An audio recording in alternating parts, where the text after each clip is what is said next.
Hi friends, నేను వచ్చి పుదీనా టొమాటో చట్నీ అనేది నేను మీకు చూపిస్తున్నాను. చాలా బాగుంటుందండి. ఇది చపాతీలోకి, రైస్లోకి, ఇడ్లీ, దోశలోకి చాలా బాగుంటుంది. ముందుగా 2 స్పూన్లు ఆయిల్ వేసుకొని ఒక పెద్ద కట్ట అండి పుదీనా కట్ట ఒలిసేసుకొని దానిలో వేసుకోవాలి. ఒక గుప్పుడు వచ్చి కొత్తిమీర వేసుకోవాలి. ఆ రెండింటిని ఒక 5 మినిట్స్ అనేది ఫ్రై చేసుకొని పక్కన పెట్టుకోవాలి. కొంచెం ఆయిల్ వేసుకొని టమాటాలు 2 ముక్కలుగా కట్ చేసుకొని వేసుకోవాలి. స్పైసీకి తగ్గట్టు పచ్చిమిర్చి వేసుకోవాలి. ఈ ప్లేస్లో అండి చింతపండు కూడా వేసుకోవచ్చు. నేను వచ్చి మామిడికాయ ముక్కలు అనేది వేసుకుంటున్నానండి. ఒక 10 నిమిషాలు మగ్గినాక చూసారా అలా సాఫ్ట్గా అయిపోతుంది. అప్పుడు చున్నులపాయలు అనేది ఒక 7-8 రెబ్బలు వేసేసుకొని నిమిషాలు అనేది మగ్గనిచ్చి స్టవ్ అనేది ఆఫ్ చేసుకోవాలి. ఫ్రై చేసి పెట్టుకున్న పుదీనాకును మిక్సీలో వేసుకోవాలి.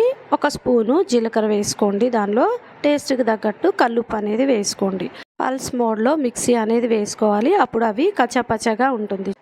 మనం వేయించుకున్న టమాటాలు ఉన్నాయి కదండి, అవి చల్లగా అయిపోయింది. ఇప్పుడు మిక్సీ జార్లో అనేది వేసుకోవాలి. అది కూడా పల్స్ మోడ్లో వేసుకోండి. మెత్తగా కాకుండా కొంచెం బరకగా అనేది మిక్సీ వేసుకోండి. అప్పుడు ఆ టేస్ట్ అనేది మనకి ఫ్లేవర్స్ తెలుస్తాయండి. ఎంతో టేస్టీగా ఉండే టమాటో పుదీనా చట్నీ రెడీ అండి. అనేది 2-3 డేస్ నిలువ ఉంటుంది.